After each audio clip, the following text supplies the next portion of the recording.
सुरु गरौँ आज सेक्सन 57 चेन्ज इन कन्ट्रोल। यो दफा 57 चेन्ज इन कन्ट्रोल भन्ने इक्जाम पोइन्ट अफ भ्यूबाट ठिकै थ्योरिटिकल पार्टमा चाहिँ क्वेसन सोध्न सक्छ। प्र्याक्टिकल्ली पछि हामी प्र्याक्टिस गर्ने बेलामा पनि यो चाहिँ एकदमै इम्पोर्टेन्ट सेक्सन नै हो। धेरै केसेसहरू दफा 57 आउन सक्छ। सो हामीले राम्रोसँग बुझेर गयौँ भने पछि आर्टिकलसिप गर्ने बेलामा पनि यी कुराहरू हामीले इन्काउन्टर गर्छौँ। थ्योरिटिकल्ली अलिक बेसिक कुराहरू बुझ्यो भने इक्जाम पोइन्ट अफ भ्यूबाट चाहिँ फेरि पुगिनहाल्छ। ल आउँ त सेक्सन 57 चेन्ज इन कन्ट्रोल। एकचोटि ब्याकग्राउन्ड पढौँ, यसले के भन्छ। सेक्सन 57 को ब्याकग्राउन्ड डाइरेक्टमा के भएको छ हेरौँ त एकचोटि। हेर है, ऐनको दफा 57 निकायको स्वामित्वमा परिवर्तन हुने अवस्था वा यसरी स्वामित्व परिवर्तन भएको कारणले आयकर प्रयोजनका लागि सो निकायमा पर्ने असरबारे विशेष व्यवस्था गरिएको छ भनेपछि चेन्ज इन कन्ट्रोल। अब चेन्ज इन कन्ट्रोल सेयरमा चाहिँ ओनरसिप चेन्ज भयो, त्यसले गर्दाखेरि हाम्रो इन्टिटीमा चाहिँ के इम्प्याक्ट पर्छ भन्नको लागि चाहिँ सेक्सन 57 को चाहिँ इन्ट्रोडक्सन आएको हो।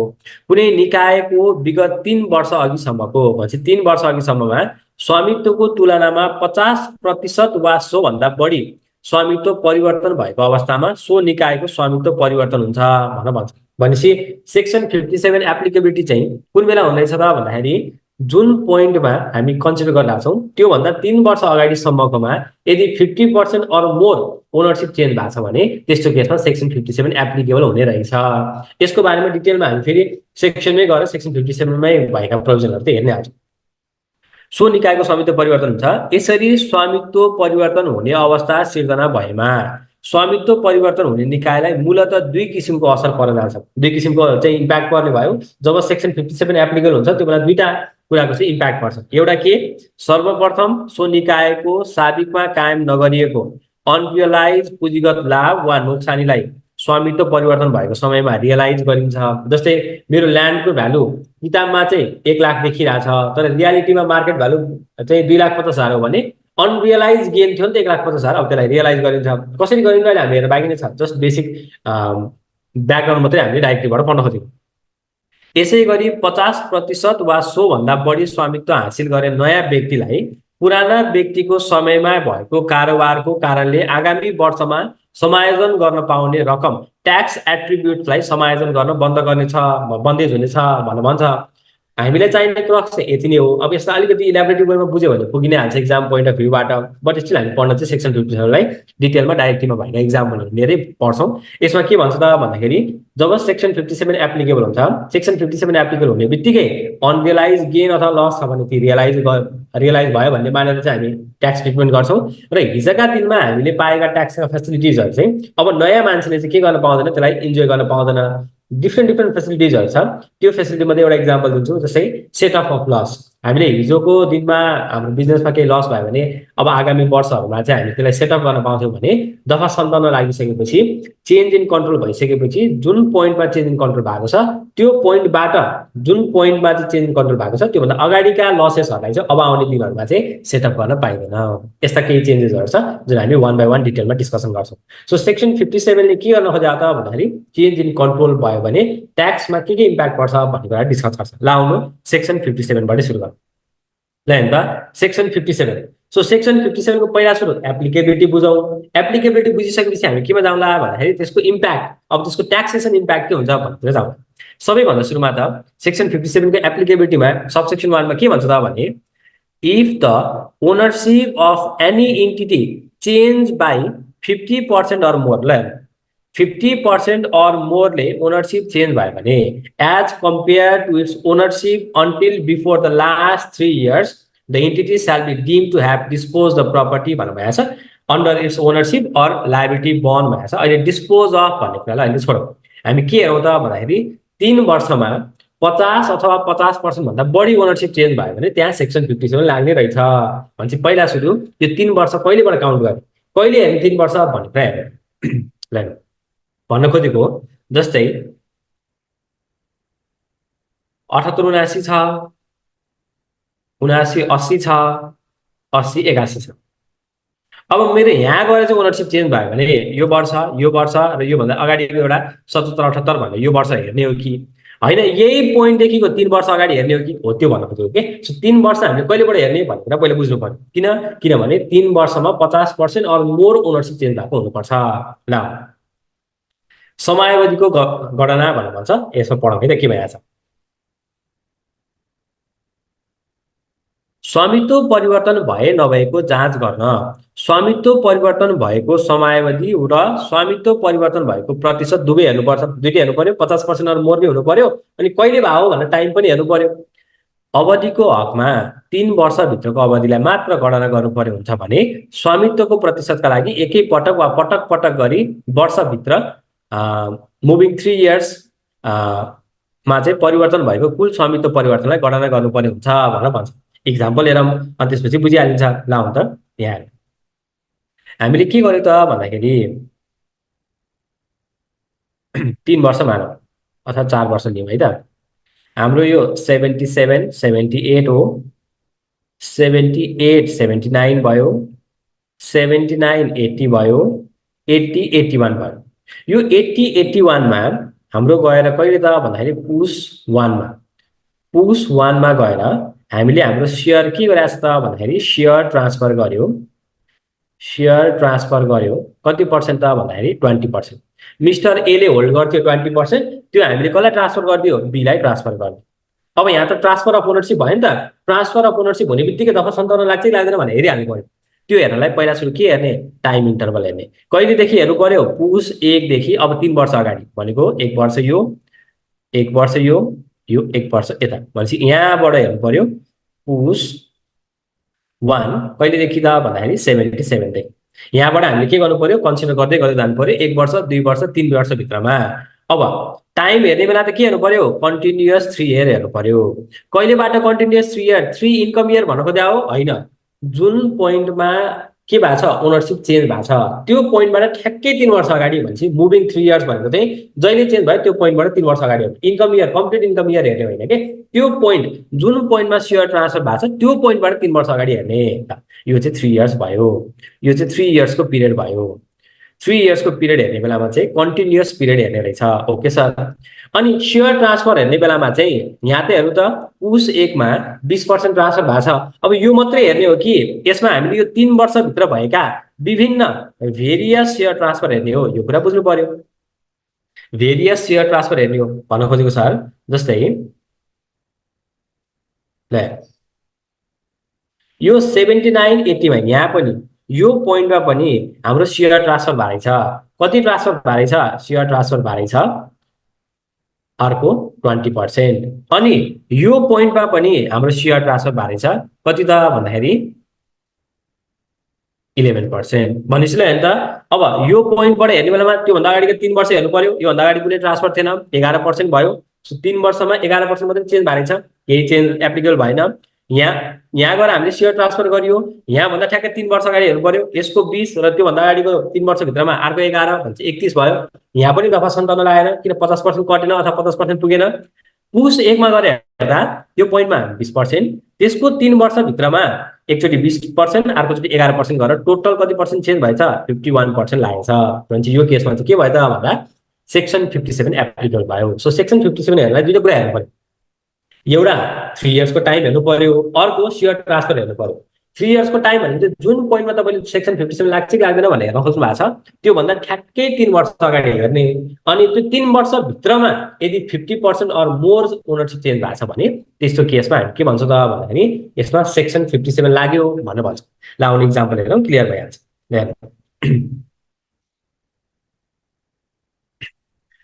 मानौ गिय कम्पनीले 59 वैशाख 1 गते सेयर बाँडफाँड गरेको रहेछ। उक्त कम्पनीमा क कम्पनी र ख कम्पनीको क्रमशः 30% र 35% सेयर रहेछ। भनेपछि गिय भन्ने एउटा कम्पनी रहेछ, 59 मा उनीहरूले चाहिँ के गरेर रहेछ, सेयर एलोटमेन्ट गरेर रहेछ। क को 30% छ, ख को 35% छ। 60 चैत मसान्तमा क कम्पनीले आफ्नो स्वामित्वमा भएको गिय कम्पनीको सबै सेयर ज भन्ने कम्पनीलाई बिक्री गरेर रहेछ। ल भन हेर्नु अब के भयो त भन्दा यहाँ है हामीले स्टार्ट गर्यो कहिले, 2059 वैशाखको 1 मा, वैशाखको 1 मा, ठिक छ। अनि हामीले चेन्ज गर्यो कहिले त भन्दाखेरि चैतको 2060 को 2060 को चैत 31 मा मसान्तमा के गर्यो, क भन्नेले कसलाई ट्रान्सफर गरिदियो, ज भन्नेलाई ट्रान्सफर गर्यो। कति पर्सेन्ट ट्रान्सफर गर्यो, 30% ट्रान्सफर गर्यो। ट्रान्सफर गर्ने बित्तिकै अब के हेर्नु पर्यो, अब मुभिङ 3 इयर्स, योभन्दा ठ्याक्कै 3 वर्ष अगाडि हेर्ने। 1 2 योभन्दा अगाडि त छँदै छैन भनेपछि हामीले सुरुमा एलोटमेन्ट गरेको भन्दा कति पर्सेन्ट चेन्ज भयो, 30% मात्रै चेन्ज भयो भनेपछि यसमा के हुँदैन, सेक्सन 57 एप्लिकेबल हुँदैन। यसरी स्वामित्व परिवर्तन 30% मात्र भएकोले ऐनको दफा 57 आकर्षित हुँदैन भनौँ भने। ओके, अगाडि बढौँ। सिमिलरली 2061 चैत 15 गते, 2061 चैत 15 भनेपछि यहाँ फेरि गयो 2061 चैतको 15 गते। चैतको 15 भनेपछि यहाँबाट ठ्याक्कै मुभिङ 3 इयर्स हेर्नु पर्यो। यहाँबाट 1 वर्ष यता 1 वर्ष यता 1 वर्ष यता भनेपछि यहाँ कति चेन्ज भयो, गते ख कम्पनीले आफ्नो स्वामित्वमा भएको गे कम्पनीको सबै 35% सेयर ट कम्पनीलाई बेचेछ। सो खले कसलाई बेचेछ, खले चाहिँ टलाई बेचेछ। कति, 35% सेयर, 35% सेयर। अब 35% सेयर बेचेपछि यो बेलामा 35 भयो, योभन्दा अगाडि 3 वर्षभित्रमा 30 भएको छ भने टोटल कति भयो, 65% भयो कि भएन भनेपछि 50% अर मोर कन्ट्रोल के अरे ओनरसिप अथवा कन्ट्रोल चेन्ज भइ नै हाल्यो भनेपछि हामीले के गर्नु भयो, दफा 57 यसमा चाहिँ लाग्यो। अब के भन्छ नि त, 2060 चैत मसान्तदेखि क कम्पनी र ख कम्पनीले सेयर बिक्री गरेको अवधि 3 वर्षभित्र पर्न जान्छ। अर्थात् 3 वर्षभित्र क कम्पनीले 30% र ख कम्पनीले 35% गरी 65% सेयर बिक्री भएकोले निकायको स्वामित्वमा 50% भन्दा बढी परिवर्तन हुन जाने हुँदा 2061 को चैत 15 गते गे कम्पनी प्रालीको स्वामित्व परिवर्तनको सन्दर्भमा दफा 57 आकर्षित हुन्छ। सो हामीले त पहिला के बुझ्नु पर्यो, सेक्सन 57 को एप्लिकेबिलिटी बुझ्नु पर्यो, अनि त्यो भएपछि बल्ल त्यसको इम्प्याक्ट बुझ्नु। आयो तपाईँलाई एप्लिकेबिलिटी चाहिँ क्लियर छ। के हेर्ने रहेछ त भन्दाखेरि मुभिङ 3 इयर्समा जुन पोइन्टमा सेयर ट्रान्सफर भएको छ त्यो पोइन्टबाट ठ्याक्कै 3 वर्ष अगाडि हेर्ने। 3 वर्ष अगाडि भित्रमा 50% अर मोर ओनरसिप चेन्ज भएको छ भने त्यस्तो केसेसमा सेक्सन 57 एप्लिकेबल हुन्छ। ल अगाडि बढौँ हामी। अब यहाँ ओनरसिपको कुरा गरौँ। हामीले 3 वर्ष त हेर्ने भनेर भन्यौँ। हाम्रो सुरुमै सेक्सन 1 में सबसेक्सन 1 में के भएको थियो त भन्दाखेरि if the ownership of the entity change by 50% or more भन्नु भएको छ। अब सेयर पर्सेन्टेज हेर्ने बेलामा कसको सेयर हेर्ने भन्ने कुराको लागि यहाँ के एक्सप्लेनेसनहरु दिएको छ। ल एकचोटि हेरौँ है। यहाँ कुनै निकायको विगत 3 वर्ष अवधिसम्मको स्वामित्वको तुलनामा 50% वा सो भन्दा बढी स्वामित्व परिवर्तन सम्बन्धमा स्वामित्वको प्रतिशतको लागि एकै पटक वा पटक पटक गरी 3 वर्षभित्र परिवर्तन भएको कुल स्वामित्व परिवर्तनलाई गणना गर्नुपर्नेछ। जस्तै यो केसमा माथि हामीले एकचोटि त 35 भयो, अर्कोचोटि 30 भयो, 35 मात्रै कन्सिडर गरेन नि त। त्यो भन्दा अगाडि 3 वर्षको ड्युरेसनमा मल्टिपल टाइम्स सेयर ट्रान्सफर भएको छ भने पनि सबै ट्रान्सफरलाई चाहिँ हामी के गर्ने हो, जोड्ने हो भन्न भन्यो। ल ओके, त्यसो भए जस्तै उदाहरण हेर्नु त, मानौ डाफे कम्पनी प्राली भन्ने कम्पनी 2059 वैशाख 2 गते स्थापना भएको रहेछ। सो कम्पनीमा 1000 दरका 2000 थान सेयर रहेछन् भनेपछि 1000 फेस भ्यालु भएको 2000 वटा सेयर रहेछ। सो सेयर निम्न अनुसारको सेयर दरले खरिद गरेका रहेछन्। क कम्पनी ख ग श्री क भन्नेले चाहिँ 30 35 30 र 5 गरेर 100% किया रहेछ। मानौ 2060 चैत 30 गते क कम्पनीले आफ्नो स्वामित्वमा रहेको सबै 30% सेयर ज कम्पनीलाई बिक्री गरेको रहेछ। अब हेर्नु त, चैतमा गर्यो भनेपछि त्योभन्दा अगाडि हेर्नु पर्यो, जम्मा 30% मात्रै छ ट्रान्सफर। डाफे कम्पनी प्रालीले 2059 वैशाख 2 गते मात्र स्थापना भएकोले क कम्पनीले मिति 2060 चैत 30 गते बिक्री गरेको 30% सेयर 3 वर्ष अवधिभित्र 50% भन्दा कम सेयर स्वामित्व हस्तान्तरण भएकोले दफा 57 आकर्षित हुँदैन। अब यसो त हुने कुरै भएन। 59 मै इस्टाब्लिस भएको छ, 60 मा गएर चेन्ज गराएको छ। अब पछाडि 3 वर्ष हेर्नु पर्यो, 3 वर्ष हेर्नु होला 30% मात्रै, कति 30% मात्रै चेन्ज भएको छ। 30 कि कति 30% मात्रै। अब अगाडि हेरौँ। मानौ 61 चैत 3 गते ख कम्पनीले आफ्नो स्वामित्वको सबै सेयर 35% झ कम्पनीलाई बिक्री गरेको रहेछ। अब यसरी हेर्नु त, 61 3 भनेपछि 3 वर्ष अगाडि हेर्नु पर्यो, 60 हेर्नु पर्यो, 59 हेर्नु पर्यो। एकचोटि 60 मा गएर 30% भएको छ, 61 मा गएर 35 भयो भनेपछि 65 भयो। अब यहाँ चाहिँ दफा 57 लागू हुने भयो। क कम्पनीले 2060 साल चैत 30 गते आफ्नो स्वामित्वमा रहेको 30% ज कम्पनीलाई बिक्री गरी स्वामित्व हस्तान्तरण गरेको र मिति 61 चैत 3 गते ख कम्पनीले आफ्नो स्वामित्वमा रहेको सबै सेयर हस्तान्तरण गरेको हुँदा डाफे कम्पनी प्रालीको 3 वर्षको अवधिभित्रमा कुल 65% सेयर स्वामित्वमा परिवर्तन भएकोले यस अवस्थामा दफा 57 आकर्षित हुन्छ भन्नुभएको छ। सेक्सन 57 एप्लिकेबल हुने भइहाल्यो। अब यो सेम कुरा त्यही भइरहेको छ, 50% भन्दा बढी भन्नुभएको छ। यसको फर्दर एक्सप्लेनेसन हो, यतातिर म गइनँ। ल अब यहाँ है एउटा कुरा चाहिँ बुझ्नु पर्यो। यो ओनरसिप भन्दै गर्दा नि, यो ओनरसिप भन्दै गर्दा सर त्यही कम्पनीको, सेम कम्पनीको ओनरसिप चेन्ज हुनुपर्ने हो कि त्यसलाई कन्ट्रोल गर्ने कसैको भए पनि हुन्छ? ओनरसिप चेन्ज हुने हो कि चेन्ज गर्ने हो कि त्यसलाई कन्ट्रोल गर्ने अरू कसैको ओनरसिप चेन्ज भए पनि हुन्छ भन्ने केसमा यसलाई राम्रोसँग बुझ्नु पर्यो। अब यहाँ है त, यसको लागि म यहाँ कहाँ लेखौँ त भन्दा यहाँ लेख्छु। यो ए प्राइभेट लिमिटेड भन्ने कम्पनी छ। ए प्राइभेट लिमिटेड भन्ने कम्पनीको सब्सिडियरी कम्पनी छ बी प्राइभेट लिमिटेड। यसले नै होल्ड गर्छ 100% सेयर। फर इक्जाम्पल है, 100% बी प्राइभेट लिमिटेडको सेयर कसले होल्ड गर्छ? ए भन्नेले कन्ट्रोल होल्ड गर्छ। सपोज जेड प्राइभेट लिमिटेडले यो ए प्राइभेट लिमिटेडको 60% सेयर पर्चेज गरिदियो। अब यहाँ चाहिँ के भयो त भन्दाखेरि, हेर्नु है, यसमा त के भयो त भन्दा यसमा ए प्राइभेट लिमिटेड भन्नेमा त सेक्सन 57 एप्लिकेबल भयो, चेन्ज इन कन्ट्रोल भयो नि त हैन? सरी, सेक्सन 57% लेखेको फेरि। सेक्सन 57 एप्लिकेबल भयो, यसमा त नो डाउट हामीलाई यसमा त के छैन त भन्दाखेरि सेक्सन 57 एप्लिकेबल भयो।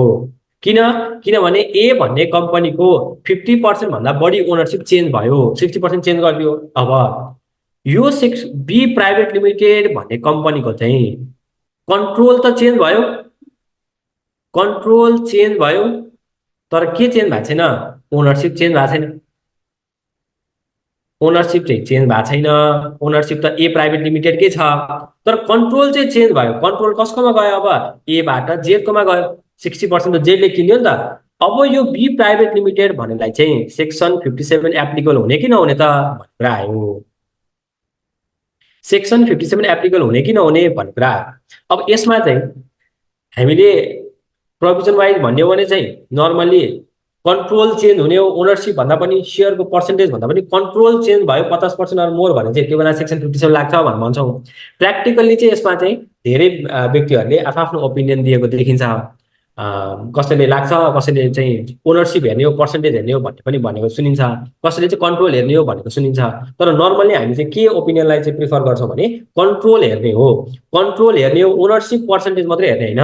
यो केसमा बी प्राइभेट लिमिटेडलाई ए प्राइभेट लिमिटेड कन्ट्रोल गरिरहेको थियो। अब ए प्राइभेट लिमिटेडको सेयर जेडले किन्नाले बीको कन्ट्रोल पनि चेन्ज भयो। त्यही भएर सेक्सनको नामै के छ हेर्नु न, त्यो सेक्सनको नामै चेन्ज इन कन्ट्रोल भन्छ, चेन्ज इन ओनरसिप भन्छ होला नि त। सो चेन्ज इन कन्ट्रोल छ। यो केसमा बी प्राइभेट लिमिटेडलाई पनि के हुने भयो? सेक्सन 57 एप्लिकेबल हुने भयो। त्यही भएर ओनरसिप भन्दै गर्दा हामीले डाइरेक्ट कन्ट्रोल अथवा थ्रु इन्टरपोज एन्टिटी भन्छ नि, हामी अगाडि पनि पढ्यो हामीले। इन्टरपोज एन्टिटी भनेको इन्डाइरेक्ट कन्ट्रोल। डाइरेक्ट कन्ट्रोल हुन नि सक्छ, डाइरेक्ट ओनरसिप हुन नि सक्छ, अथवा इन्डाइरेक्ट ओनरसिप अथवा इन्डाइरेक्ट कन्ट्रोल पनि हुन सक्छ। त्यो कुरालाई एकदमै ध्यान दिनु होला।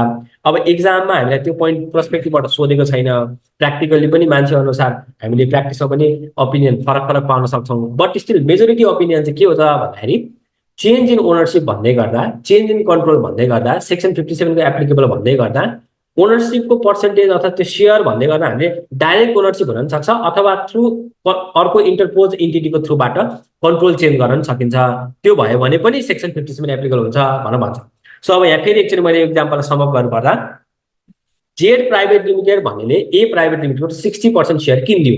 अब ए को ओनरसिप चेन्ज भयो कि भएन? ए को ओनरसिप चेन्ज भयो। कतिले चेन्ज भयो? 50% भन्दा बढीले भयो। एमा त सेक्सन 57 एप्लिकेबल भयो, त्यसमा नो डाउट। ए भन्ने कम्पनीले बी प्राइभेट लिमिटेड भन्ने कम्पनीको 100% सेयर होल्ड गर्थ्यो। अब ए भन्ने कम्पनीको ओनरसिप चेन्ज हुनाले बी प्राइभेट लिमिटेडको पनि कन्ट्रोल के भयो? चेन्ज भयो। यसरी कन्ट्रोल चेन्ज हुने गर्दा बी प्राइभेट लिमिटेडले पनि के गर्नुपर्छ त भन्दाखेरि सेक्सन 57 एप्लिकेबल गराएर त्यही अनुसार क्याल्कुलेसन गर्नुपर्छ। ठिक छ। सो ओनरसिप भन्दै गर्दा डाइरेक्ट ओनरसिप मात्रै नभइकन इन्टरपोज एन्टिटीको थ्रुबाट पनि ओनरसिप चेन्ज भएको छ भने, कन्ट्रोल चेन्ज भएको छ भने हामी त्यो पनि कन्सिडर गर्छौँ भन्ने कुरालाई चाहिँ हेर्नु पर्यो। ओके, अगाडि बढौँ है त। अब अगाडि बढ्दै गर्दा सेक्सन 57 सबसेक्सन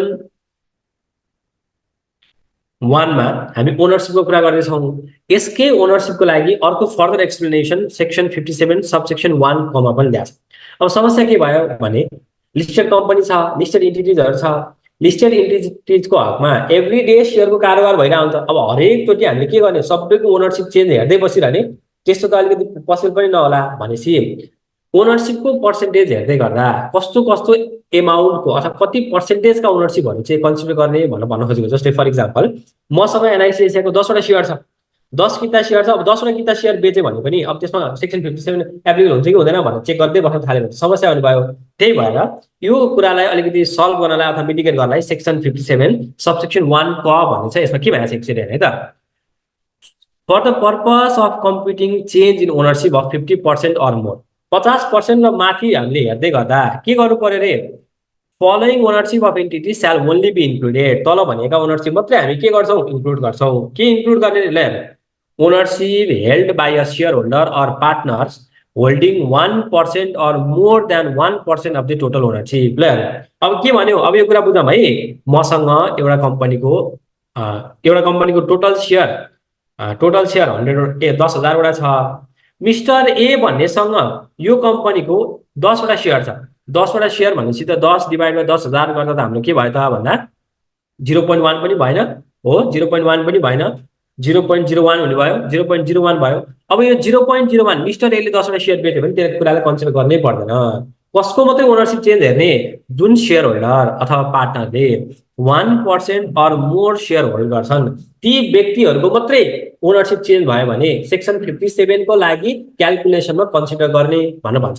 फर इक्जाम्पल यहाँ एउटा इक्जाम्पल दिएको छ, इक्जाम्पल हेरौँ, त्यसपछि म फेरि अगाडि बढिहाल्छु। ल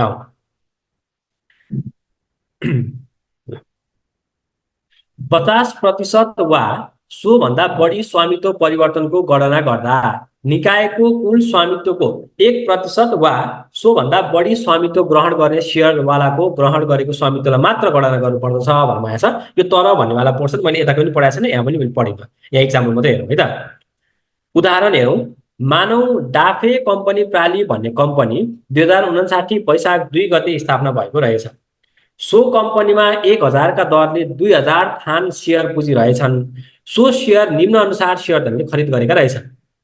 के रहेछ त भन्दाखेरि क भन्ने कम्पनीको 30% छ, ख भनेको 35% छ, ग भनेको 30% भयो, अनि श्री क भनेको 2.5%, श्री ख भनेको 1.5%, अनि श्रीमती ख भनेको 0.25, श्री ग भनेको 0.25, श्री घ भनेको 0.25, श्री ङ भनेको 0.25। अब यहाँ त्यहाँ 0.25 1% भन्दा कम होल्ड गरे पनि छ नि।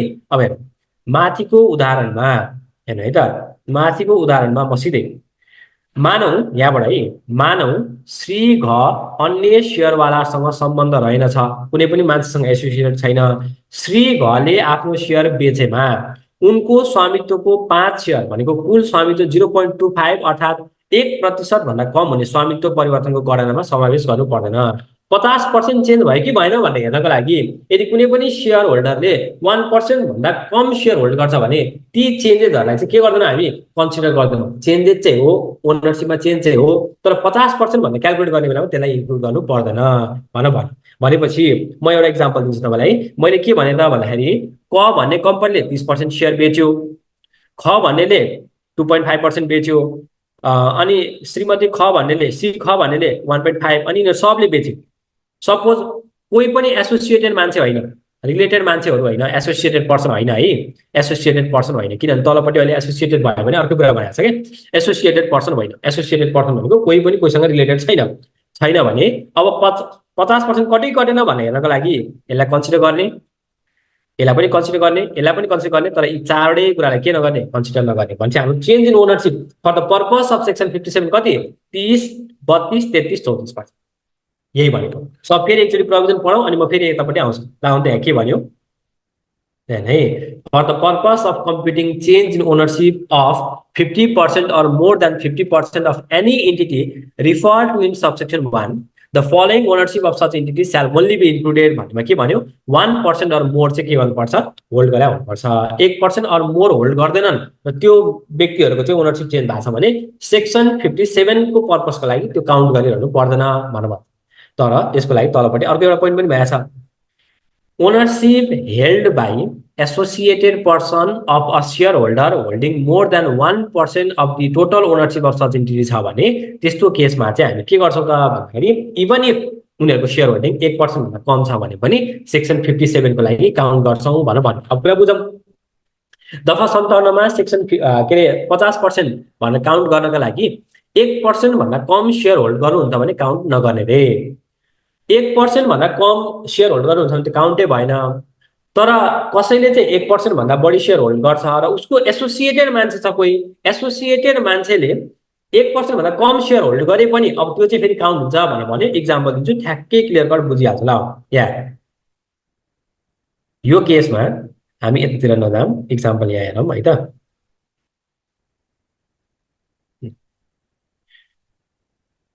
ल त सो यो केसमा हामीले के भन्यौँ त भन्दाखेरि क भन्ने कम्पनीले 30% सेयर बेच्दियो, अनि श्री ख भन्नेले 1.5% सेयर बेच्यो, श्रीमती ख भन्नेले 0.25 बेच्यो, अनि श्री घ भन्नेले 0.25 बेच्यो। अब यो श्री घ भन्ने कोहीसँग पनि एसोसिएटेड रहेनछ, एसोसिएटेड पर्सन होइन। अगाडि पनि हामीले यसको डेफिनेसन पढिसक्यौँ।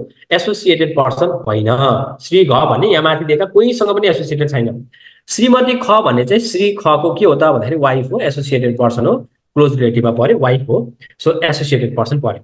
अब सेक्सन 57 को पर्सेन्टेज हेर्ने बेलामा 30% त काउन्ट गर्नु पर्यो, 1.5 पनि काउन्ट गर्नु पर्यो, 1% भन्दा बढी अर 1 भन्दा बढी। अब 0.25 काउन्ट हुँदैन, यो पनि 0.25 काउन्ट नहुनु पर्ने हो। तर उसको कुनै एसोसिएटेड पर्सनले 1% भन्दा बढी होल्ड गरेको भएर यसको केसमा चाहिँ हाम्रो के भयो त भन्दाखेरि यो चाहिँ काउन्ट 0.25 काउन्ट नहुनु पर्ने हो। तर उसको एसोसिएटेड पर्सनले 1% भन्दा बढी होल्ड गरिदिएको भएर यो चाहिँ काउन्ट गर्यो। सपोज यसमा 1.5 नभए पनि 0.75 भइदिएको भए यो चाहिँ होल्ड हुन्थ्यो, यो चाहिँ के हुन्थ्यो फेरि, यो पनि काउन्ट हुन्थ्यो, यो पनि काउन्ट हुन्थ्यो। के हुनु पर्यो, एसोसिएटेड पर्सनले 1% भन्दा बढी होल्ड गरेको छ भने चाहिँ त्यस्तो केसमा इभन इफ तपाईँको सेयर होल्डिङ चाहिँ 1% भन्दा कम छ भने त्यो चाहिँ काउन्ट हुन्छ भनेर भन्यो। आई होप तपाईँले बुझ्नुभयो। अब यहीँ माथिका प्रोभिजन फेरि एकचोटि पढ, जुन छोडाएर ल्याएर। तर 1% भन्दा कम स्वामित्व ग्रहण गर्ने सेयरवाल 1% भन्दा बढी स्वामित्व ग्रहण गर्ने सेयरवालाको सम्बन्ध व्यक्ति रहेछ भने ल्याएर 1% भन्दा कम स्वामित्व ग्रहण गर्ने सेयरवाला चाहिँ 1% भन्दा बढी स्वामित्व ग्रहण गर्ने सेयरवालाको सम्बन्ध व्यक्ति एसोसिएटेड पर्सन रहेछ भने 1% भन्दा कम भए पनि गणना गर्नुपर्छ, त्यो चाहिँ काउन्ट हुन्छ भनेर भन्यो। सो इक्जाम्पलमा हामीलाई के भएको छ, माथिको उदाहरणमा श्री ख र श्रीमती ख श्रीमान श्रीमती रहेछन् भने दफा 2 को क न र दफा 2 को ब अनुसार यी दुवै सम्बन्ध व्यक्तिहरू हुन्। यस्तो अवस्थामा श्रीमती खसँग 5 सेयर अर्थात् 0.25% अर्थात् 1% भन्दा कम स्वामित्व भए तापनि श्री ख भन्नेसँग 1.5% ओनरसिप स्वामित्व भएकाले श्रीमती खले आफ्नो सेयर बेचेमा सो हस्तान्तरण स्वामित्व परिवर्तन प्रयोजनका लागि गणनामा समावेश गर्नुपर्दछ भनेर भन्छ। आई होप तपाईँले यो कुरा एकदम क्लियर कट भयो। सेक्सन 57 को एप्लिकेबिलिटीको लागि दुईटा कुरा बुझ्नु पर्यो। एउटा, जब ओनरसिप चेन्ज हुन्छ त्योभन्दा ठ्याक्कै 3 वर्ष अगाडिको हामीले चाहिँ के गर्ने हो, हामी मुभिङ 3 इयर्स हेर्ने हो, एउटा चाहिँ त्यो बुझ्नु पर्यो। अर्को चाहिँ के बुझ्नु पर्यो त भन्दाखेरि ओनरसिप हेर्दै गर्दाखेरि हामीले 1% अर मोर होल्ड गर्ने मान्छेको मात्रै ओनरसिप चेन्ज हेर्नु पर्दो रहेछ। तर उसको कुनै एसोसिएटेड मान्छे छ भने इभन इफ त्यो एसोसिएटेड मान्छेको 1% भन्दा कम छ भने पनि त्यो पनि एमाउन्ट चाहिँ हामी क्यालकुलेट गर्छौँ भनेर भन्यो। अब एक्टमा क्लियर नभएको तर हामीले चाहिँ कन्सिडर गर्ने गरेको ओनरसिप भन्दै गर्दा डाइरेक्ट ओनरसिप मात्र होइन, इन्टरपोज एन्टिटीको थ्रुबाट कन्ट्रोल गरिरहेछ भने पनि र त्यो इन्टरपोज एन्टिटीको थ्रुबाट ओनरसिप चेन्ज भयो भने अथवा कन्ट्रोल चेन्ज भयो भने पनि सेक्सन 57 एप्लिकेबल हुन्छ भनेर चाहिँ हामीले अगाडि सब्सिट्युटको केसमा एउटा इक्जाम्पल हेर्यौँ। ठिक छ, बुझ्नुभयो। सेक्सन 57 को एप्लिकेबिलिटीको बारेमा हामीले डिस्कस गरेर भ्यायौँ। अब यो पछि चाहिँ के हुन्छ त एप्लिकेबल भइसकेपछि भन्ने कुरामा अब बल्ल जानु पर्यो। ल अब एप्लिकेबिलिटी बुझ्यो, यसको इम्प्याक्टतिर जाउँ। इम्प्याक्टको लागि सिधै म पहिला सेक्सन 57 सबसेक्सन 3 पढाइहालेँ, त्यसपछि अनि अगाडि बढाउँछु। सेक्सन 57 सबसेक्सन 3 हेरौँ, एउटा सानो कन्सेप्ट छ, त्यसपछि हामी अगाडि बढाउँला। सेक्सन 57 सबसेक्सन 3 ल अन्त अब चेन्ज इन कन्ट्रोल भयो भने के हुन्छ त भन्ने बारे पढ्न खोजेको है हामीले। के भन्यो, if the ownership of any entity changes in any manner mentioned in subsection 1, माथि subsection 1 मा भने अनुसार हामीले चेन्ज भयो भने part before and after the change in ownership in that income year shall be treated as separate income year भनेर भन्यो। अब यसलाई बुझौँ एकदमै। ल हेर्नु यहाँ, यदि मेरो आर्थिक वर्ष एउटा इक्जाम्पल लिम 2080 को श्रावणमा मेरो एउटा आर्थिक वर्ष सुरु भयो, 2081 को असारमा मेरो एउटा त्यो आर्थिक वर्ष सकिन्छ। Normally 80-81 is my income year, यो चाहिँ मेरो इन्कम इयर हो। यहाँ गएर भनेको पुस 1 मा 1 पुसमा गएर पुस 1 मा गएर ओनरसिप चेन्ज भइदियो। कति चेन्ज भइदियो त भन्दाखेरि ओनरसिप चेन्ज भयो 60% भन्दा बढी भने यो केसमा हाम्रो के भयो त यहाँ सेक्सन 57 एप्लिकेबल भयो। सेक्सन 57 एप्लिकेबल भएपछि अब के हुन्छ त भन्दा यहाँ नै सेक्सन 57 एप्लिकेबल भएपछि अब यो सेक्सन 57 एप्लिकेबल हुनुभन्दा अगाडि र सेक्सन 57 हुनुभन्दा पछाडि यिनीहरूलाई हामी के मान्छौँ? सेपरेट इन्कम इयर भनेर मान्छौँ। सेपरेट इन्कम इयर भनेर त्यो पर्टिकुलर इयरमा हाम्रो दुईटा रिटर्न फाइल हुन्छ। सो योदेखि यहाँसम्मको एउटा इयर 1 अनि यहाँदेखि यहाँसम्मको अर्को इयर 2 भनेपछि यो इयर 1 को लागि सेपरेट ट्याक्स क्याल्कुलेसन, यो इयर 2 को लागि सेपरेट ट्याक्स क्याल्कुलेसन अनि separate return filing, separate return पनि फाइल गर्नुपर्छ। इयर 1 को लागि भनेको पार्ट अफ द इयर को लागि छुट्टै calculation before section 57, after section 57 को लागि छुट्टै मानेर चाहिँ हामीले के गर्नुपर्छ त ट्याक्स क्याल्कुलेसन गर्नुपर्छ। सो सेपरेट क्याल्कुलेसन हुनुभयो भनेपछि त्यो पर्टिकुलर इयरमा त्यो पर्टिकुलर चाहिँ इन्कम इयरमा चाहिँ हाम्रो के भन्यो दुईटा रिटर्न फाइल हुनुभयो, दुईटा इन्कम इयर मानिनु भयो। पार्ट अफ द इयरलाई पनि हामी के मान्छौँ एउटा इन्कम इयर मानेर सेक्सन 57 भन्दा अगाडि पनि एउटा क्याल्कुलेसन भयो, सेक्सन 57 भन्दा पछाडि पनि एउटा क्याल्कुलेसन भयो। यसको बारेमा डिटेलमा हामीले एउटा क्याल्कुलेसन गर्न पर्ने छ। अहिले हामी एउटा क्वेसन पनि गर्छौँ, त्यसपछि क्लियर कट भइहाल्छ। अहिले तपाईँले के बुझ्नु पर्यो त भन्दाखेरि सेक्सन 57 एप्लिकेबल भएपछि के हुने रहेछ? सेक्सन 57 एप्लिकेबल भएपछि सेक्सन 57 भन्दा अगाडि पनि एउटा इन्कम इयर त्यो एप्लिकेबल भइसक्यो पछाडिको पिरियडलाई पनि हामी के मान्छौँ अर्को इन्कम इयर मानेर चाहिँ क्याल्कुलेसन सुरु गर्छौँ। ठिक छ? ल त यहाँ लेखेको डाइरेक्टलीमा लेखेको अलिकति कुराहरू पढौँ। ल, कुनै निकायको स्वामित्वमा कुनै आय वर्षमा उपदफा 1 मा उल्लेखित किसिमले परिवर्तन भएमा सो आय वर्षको स्वामित्व परिवर्तन अघि र पछिको भागहरूलाई छुट्टा छुट्टै आय वर्षको रूपमा मानिनेछ। ल त कुनै निकायको स्वामित्व परिवर्तन भएमा स्वामित्व परिवर्तन भएको आय वर्षको अघि र पछिको भागलाई बेग्ला बेग्लै आय वर्षको रूपमा मान्नुपर्छ। बेग्ला बेग्लै आय वर्ष मान्नुपर्ने अवस्थाले गर्दा जुन मितिमा स्वामित्व परिवर्तन हुन्छ सो मितिभन्दा अगाडिको अवधिका लागि र सो मिति पछिको अवधिका लागि बेग्ला बेग्लै स्वयं कर निर्धारण गरी बेग्ला बेग्लै आय विवरण इन्कम ट्याक्स रिटर्नै के हुन्छ अलग अलग फाइल हुन्छ। स्वामित्व परिवर्तन पछिको आय विवरण तयार पार्दा सम्पत्ति र दायित्वको मूल्याङ्कन सम्पत्ति परिवर्तन भएको समयको बजार मूल्य अनुसार कायम गर्नुपर्छ भन्नुभएको छ। म यसमा अहिले एकछिनमा फेरि आउँछु, मैले त्यो पार्ट चाहिँ छोडेको छु माथिपट्टि, यो पर्टिकुलर पार्टमा म एकछिनमा फेरि आइहालेँ। यो पार्टमा म अहिले पेन्डिङ भयो, एकछिनमा आउँछु। यहाँ के भएको छ नि त स्वामित्व परिवर्तन भएको आय वर्षको स्वामित्व परिवर्तन हुन अघि र पछिको भागलाई बेग्ला बेग्लै आय रूपमा मान्नुपर्ने हुँदा आय विवरण दाखिला गर्ने म्याद पनि फरक पर्न जान्छ। जुन मितिमा स्वामित्व परिवर्तन हुन्छ सो मितिले 3 महिनाभित्र आय विवरण दाखिला गर्नु सक्नुपर्नेछ। ल यो पनि कुरा बुझिहालौँ। ल हेर्नु, अब इन्कम ट्याक्स रिटर्न त हामीले के भन्यो इन्कम इयर सकेको 3 महिनाभित्रमा फाइल गर्ने हो भनेर भन्यो। अब हाम्रो लागि त सेक्सन 57 लाग्ने बित्तिकै यहीँ इन्कम इयर सक्यो भन्यो भने चाहिँ यसको 3 मन्थभित्रमा यसको रिटर्न र यसको 3 मन्थभित्रमा अर्को इयरको चाहिँ यो पार्टको चाहिँ रिटर्न हामीले फाइल गर्नु पर्यो। यो हामीलाई यहाँ भनिदिएकै छ। इक्जाम्पल हेरौँ, मानौ डाफे कम्पनी प्राली भन्ने कम्पनीको 61 चैत 15 गते स्वामित्व परिवर्तन भएको रहेछ भने सो कम्पनीले सो मितिले 3 महिनाभित्र अर्थात् 62 असार 14 गतेसम्म स्वामित्व परिवर्तन अघिको भागको अर्थात् श्रावण 1 देखि 61 चैत 15 सम्मको अवधिको आय विवरण दाखिला गर्नुपर्छ। त्यसै गरी चैत 16 गतेदेखि 62 असार मसान्तसम्मको अवधिको आय विवरण 62 आश्विन मसान्तभित्र दाखिल गरिसक्नुपर्छ। यसमा त के भन्यो तपाईँले दुईटा इन्कम इयर मान्ने, जुन इन्कम इयर जहाँ सकिया छ त्योबाट 3 महिनाभित्रमा तपाईँले रिटर्न फाइल गरेर भ्याउनु पर्यो भनेर भन्यो।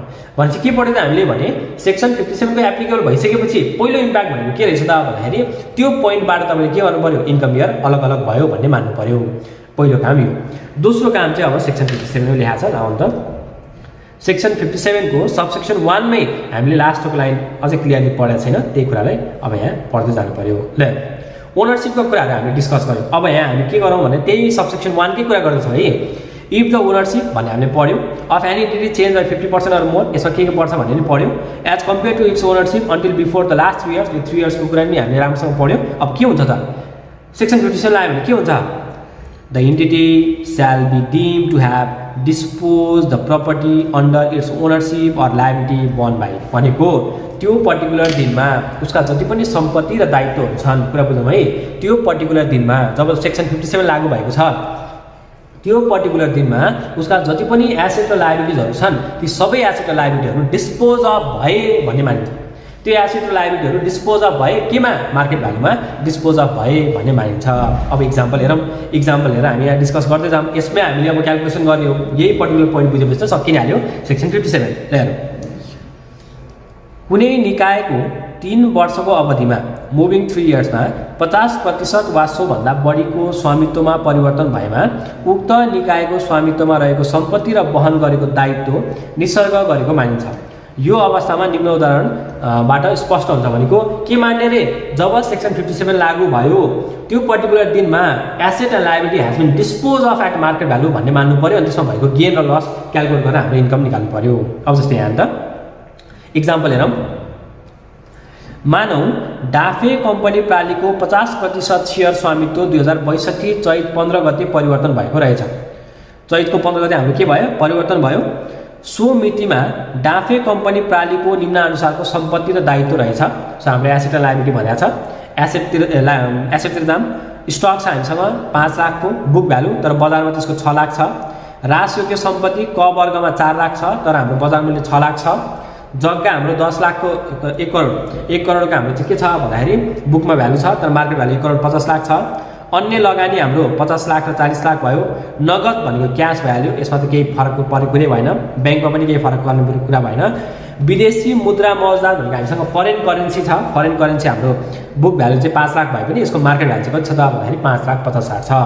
अब यहाँ नै अब यसरी हाम्रो asset and liability dispose of भइसकेपछि, यसरी हाम्रो asset and liability dispose of भइसकेपछि त्यसमा भएका गेन अथवा लस हाम्रो लागि इन्कम अथवा एक्सपेन्सेस हुन्छ। सेक्सन 7 इन्कम फ्रम बिजनेस पढ्ने बेलामा हेर्नु त इन्क्लुजनमा हामीले के भएको थियो, gain or loss on sale of अथवा डिस्पोजल अफ बिजनेस एसेट पनि भएको थियो, गेन अन सेल के अरे डिस्पोजल अफ ट्रेडिङ स्टक पनि भएको थियो। त्यसमा भएका डिस्पोज गर्ने बेलामा हाम्रो के इन्कम आएको छ भने त्यो हामीलाई के हुनु भयो, इन्कम अथवा फाइदा भएको छ भने इन्कम, घाटा भएको छ भने हाम्रो डिडक्सन भनेर क्लेम गर्न पाइने भयो, खर्च भनेर क्लेम गर्न पाइने भयो। सो यो केसमा जब अब हामीले चाहिँ कहिले त भन्दाखेरि चैत 15 गते स्वामित्व परिवर्तन भयो भन्दा सेक्सन 57 एप्लिकेबल भयो भनेर भन्छौँ। सेक्सन 57 एप्लिकेबल हुने बित्तिकै अब के हुन्छ त भन्दाखेरि यी एसेट र लायबिलिटिजहरू डिस्पोज अफ भयो है भन्ने मानिन्छ। यो कुरालाई यहाँ पढौँ।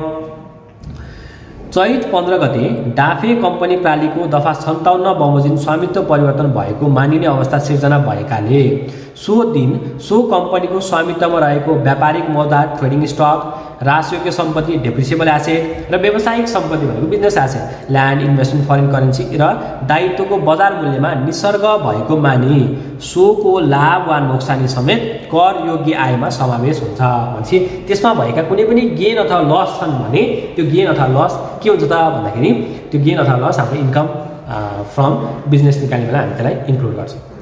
ठिक छ, अब फेरि एकचोटि क्लियरिटी अलि नआउला, क्लियरिटी आउँछ, तलपट्टि अरू इक्जाम्पलहरू छ, क्यालकुलेसनै गरेपछि क्लियरिटी आउँछ। अहिले चाहिँ म फेरि एकचोटि बुझाउन कोसिस गर्छु।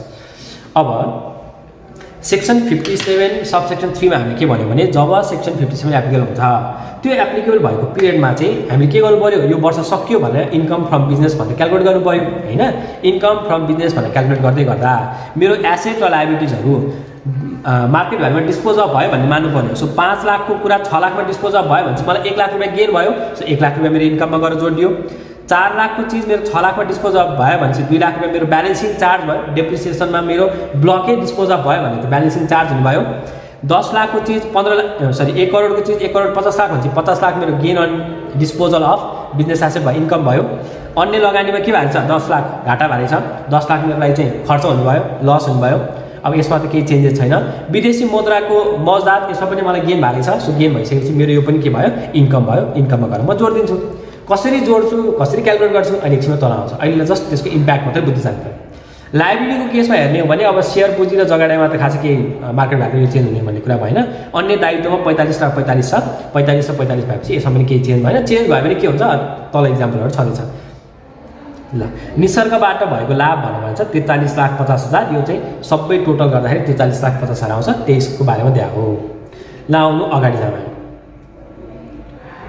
इक्जाम्पल हेरौँ। इक्जाम्पलमा अब मैले यहाँ पहिला अर्को इक्जाम्पल लिन्छु। ल एक एकवटा हेर्दै जाऊँ है त। व्यापारिक मौजदात भनेको ट्रेडिङ स्टक डिस्पोज अफ भयो भने के गर्ने त भन्ने कुरामा व्यापारिक मौजदात आय गणना गर्दा निकायसँग बाँकी रहेको व्यापारिक मौजदात भनेको स्टकको बजार मूल्यलाई आयमा समावेश गर्ने र वास्तविक मूल्यलाई गणना गर्दा दफा 15 बमोजिम खर्च कट्टी गर्ने भनेको कस्ट अफ गुड्स सोल्ड भनेर सेक्सन 15 अनुसारको चाहिँ एक्सपेन्स क्लेम गर्नेले भनेपछि यो केसमा यहाँ त यो केसमा के भयो त भन्दा जुन हाम्रो यो यसको डिस्पोजल मार्केट भ्यालु चाहिँ 6 लाख थियो। 6 लाख चाहिँ मेरो इन्कममा डिस्पोजल अफ ट्रेडिङ स्टक भनेर देखाउने, अनि 5 लाख चाहिँ मेरो के गर्ने कस्ट अफ गुड्स सोल्डमा इन्क्लुड गर्ने। कस्ट अफ गुड्स सोल्डमा 5 लाख रुपैयाँ चाहिँ मैले के गर्नु पर्यो इन्क्लुड गर्नु पर्यो। ओके, सो ट्रेडिङ स्टकको कुरा यो भयो। राजयोग्य सम्पत्ति डेप्रिसिएबल एसेटको केसमा छ, त्यो त हामीलाई थाहा छ सर, हामीले पढ्यो सेक्सन 19 मा के भन्यो डेप्रिसिएबल एसेटमा भने डेप्रिसिएबल एसेटको केसमा यदि हाम्रो ब्लकै डिस्पोज अफ भयो भन्ने मानेपछि त त्यसमा केही डिफ्रेन्सेस छ। हाम्रो डेप्रिसिएबल बेसिस भन्दा धेरैमा बेच्दा रहेछ, फाइदा भयो, ब्यालेन्सिङ चार्ज इन्कममा जोड्नु पर्यो। डेप्रिसिएबल बेसिस भन्दा कम रहेछ, त्यसको मार्केट भ्यालु डिफरेन्स एमाउन्ट के हुन्छ टर्मिनल डेप्रिसिएसन भनेर भन्छ। यही कुरा यहाँ लेखेको छ प्लेन त। राजयोग्य सम्पत्तिको निसर्गबाट भएको लाभ वा नोक्सानीको गणना गर्दा ऐनको अनुसूची 2 को दफा 4 बमोजिम गर्नुपर्छ भनेको निकायसँग बाँकी रहेको प्रत्येक समूहको राजयोग्य सम्पत्तिको बजार मूल्यलाई इन्कमिङ मानी सो रकमबाट राजपट्टि तालिका बमोजिम समूहमा बाँकी रहेको राज आधार डेप्रिसिएबल बेसिस घटाउँदा बढी हुन आएमा ब्यालेन्सिङ चार्ज लाई आयमा समावेश गर्ने वा यदि घटी भएमा त्यसलाई टर्मिनल डेप्रिसिएसन भनेर के गर्ने डिडक्सन क्लेम गर्ने भनेर भन्यो। अर्को व्यावसायिक सम्पत्तिको केसमा बिजनेसको त हुने नै त्यही हो, एउटा चाहिँ ट्रेडिङ स्टक हुन्छ, अर्को डेप्रिसिएबल एसेट हुन्छ, अर्को बिजनेस एसेट हुन्छ। यसमा हाम्रो अरू इन्भेस्टमेन्ट भन्ने यताउता कुरा त गर्दैन हामी, यसमा त सबै व्यावसायिक एसेट भयो, बिजनेस एसेट भयो। त्यसमा भएको गेन लसलाई पनि के गर्ने त भन्दाखेरि इन्कममा जोड्ने। तर त्यो गेन लस निकाल्ने बेलामा चाहिँ एक एकवटा गरेर ननिकाल्ने, ओभरअल सबैको गेन लस क्यालकुलेट गरेर नेट एमाउन्ट चाहिँ हामीले गरेर के गर्ने त भन्दाखेरि इन्कम अथवा एक्सपेन्स भनेर क्लेम गर्ने। निकायसँग रहेको व्यावसायिक सम्पत्तिको बजार मूल्यलाई आम्दानी र वास्तविक मूल्यलाई आउटगोइङ मान्दा आम्दानी बढी भएमा लाभ भइहाल्यो, खर्च बढी भएमा नोक्सानी भइहाल्यो। एउटा व्यावसायिक सम्पत्तिमा लाभ र अर्कोमा नोक्सानी भएमा नोक्सानीलाई लाभमा समायोजन गरी बाँकी खुद लाभ र खुद नोक्सानी निकाल्नुपर्छ। भन्नु खोजेको के भने यहाँ हामीसँग चाहिँ बिजनेस एसेट त के थियो, यो लगानीको थियो। हेर्नु त यहाँ 10 लाख रुपैयाँ घाटा भएको छ। यो जग्गा पनि हामीलाई बिजनेस एसेट भयो, यसमा चाहिँ के भएको छ 50 लाख रुपैयाँ फाइदा भएको छ। अब यसमा फाइदा यसमा घाटा, फाइदालाई गेन भन्ने घाटालाई यता लस भनेर क्लेम गर्नु भन्दा यसलाई एडजस्ट गर्नु, यो एडजस्ट गरेर कति आउँछ 40 आउँछ। 40लाई चाहिँ सिधै हाम्रो इन्कम फ्रम डिस्पोजल अफ अथवा net gain on disposal of business asset भनेर इन्कममा जोडिदिनु भनेर भन्छ। क्रक्स एक्चुअली फेरि भन्छ है, क्रक्स के भने त भन्दा यदि सेक्सन 57 एप्लिकेबल भएको छ भने त्यो पोइन्टमा एसेट एन्ड लायबिलिटिजहरू डिस्पोज अफ भयो भन्ने मानेर asset and liability dispose of भयो भन्ने मानेर चाहिँ हामीले के गर्नुपर्छ त भन्दाखेरि क्यालकुलेसन गर्नुपर्छ। कति भ्यालुमा डिस्पोज अफ भयो भन्ने मान्ने, जति मार्केट भ्यालुमा चाहिँ हामीले डिस्पोज अफ भयो भन्ने मान्छ। ल आउनु फेरि अगाडि पढौँ। लायबिलिटीको लागि केही भएको थियो, लायबिलिटीको लागि केही भएको छ। ल हेर्नु त, निकायले वहन गरेको दायित्व निसर्ग मानिएको अवस्थामा दायित्व वहन गर्दाको अवस्थामा कायम भएको बजार मूल्यलाई आम्दानी इन्कमिङ र निसर्ग मानिएको समयमा बजार मूल्यलाई सो दायित्व बाबतको आउटगोइङ मानी यस्तो आउटगोइङ भन्दा इन्कमिङ बढी भएमा लाभ र खर्च बढी भएमा नोक्सानी हुन्छ। व्यावसायिक दायित्वबाट भएको लाभ र नोक्सानीको गणना गरिसकेपछि विभिन्न व्यावसायिक दायित्वबाट भएको लाभ र नोक्सानीलाई समायोजन गरी नेट एमाउन्टलाई चाहिँ हामीले के गर्ने त भन्दाखेरि आम्दानी अथवा खर्च भनेर मान्ने। सेम त्यो एसेट जसरी गएको छ लायबिलिटी पनि त्यही नै हो। भनेपछि हामीलाई रफ क्यालकुलेसन चाहिँ यसरी हुँदो रहेछ भन्ने कुरा चाहिँ प्रोभिजन थाहा भयो। अब क्यालकुलेसन गरेपछि क्लियर हुन्छ। ल ठिक छ, यहाँसम्म कसैलाई केही डाउट छ? अब ल अगाडि बढौँ। अब लाउँ त अर्को एउटा इक्जाम्पल हेरौँ। यहाँ माथि दिएको इक्जाम्पल हेरौँ। मानौँ दाहाल लिमिटेडको माघ 15 मा कर आधार वासलातको अवस्था निम्नानुसार रहेछ। सो हाम्रो ब्यालेन्स सिट यस्तो रहेछ र सेयर स्वामित्वमा 55% परिवर्तन भयो भने चाहिँ हाम्रो सेक्सन 57 लागू भइहाल्यो। यस्तो अवस्थामा सम्पूर्ण सम्पत्ति र दायित्व बजार मूल्यमा निसर्ग भएको मानिन्छ भनेर भन्छ। डिस्पोज अफ भयो भने मान्यो, डिम डिस्पोजल हो कि यो। सो डिम डिस्पोजलमा हामीले एउटा कुरा पढाएको थियो, सेक्सन 57 अनुसार डिम डिस्पोजल मानिन्छ भनेर पढाएको थियो। सो अब के भयो त हेर्नु, हामीले के मान्ने, व्यापारिक मौजदात 1 लाख र 1,15,000 भनेपछि 1 लाखलाई चाहिँ 1,15,000लाई चाहिँ इन्कम मान्ने हैन, अनि 1 लाखलाई चाहिँ हामीले सिओजिएसमा इन्क्लुड गर्ने। राजयोग्य सम्पत्ति 1 लाख छ, मार्केट भ्यालु जब 95 रहेछ भनेपछि 5,000लाई टर्मिनल डेप्रिसिएसन मान्ने। व्यावसायिक सम्पत्ति 1 लाख छ, 1,10,000 भनेपछि 10,000 चाहिँ हामीले के गर्ने, net gain on disposal of business asset भनेर इन्क्लुड गर्ने। लायबिलिटीको केसमा एउटै छ, सो केही गर्नु परेन यहाँ त। राजयोग्य सम्पत्तिको समूहगत गणना गर्दा अन्तिममा बाँकी रहेको ह्रास आधार 5,000, खर्च पाउने ह्रास आधार टर्मिनल डेप्रिसिएसन मानिन्छ। व्यावसायिक सम्पत्ति र दायित्वको निसर्गको खुद लाभ 10,000 दफा 36 बमोजिम गणना गरी व्यवसायको समावेश हुने रकम लाभमा समावेश हुन्छ भनेर भन्छ। इन्कममा हामीले इन्क्लुड गर्ने भइ नै हाल्यो। ल अब यहाँ अलिकति एउटा कुरा लेखेको छ, त्यो टर्म मात्रै बुझाउनलाई मात्रै तपाईँहरूलाई पढाउन खोजेको, कहिले कहिले ठ्याक्कै फेरि सर्ट टर्ममा आइहाल्छ कि भन्ने हिसाबमा मात्रै हेर्नु है। के भन्छ भने उपरोक्त अनुसार सम्पत्ति र दायित्व निसर्ग गरेको मानिए पश्चात कम्पनीले निम्नानुसार सम्पत्ति र दायित्वको निसर्ग बापत आम्दानी र खर्च एकिन गर्नुपर्छ भनेर हामीले इक्जाम्पल हेरिहाल्यौँ। सम्पत्ति र दायित्व निकायसँग हुँदै पनि निसर्ग भएको मानिने हुँदा यस्तो निसर्गलाई थमौती सहितको निसर्ग अर्थात् डिस्पोजल विथ रिटेन्सन हो। यति सर्टकट आउँछ कि भनेर मात्रै पढाउनु खोजेको।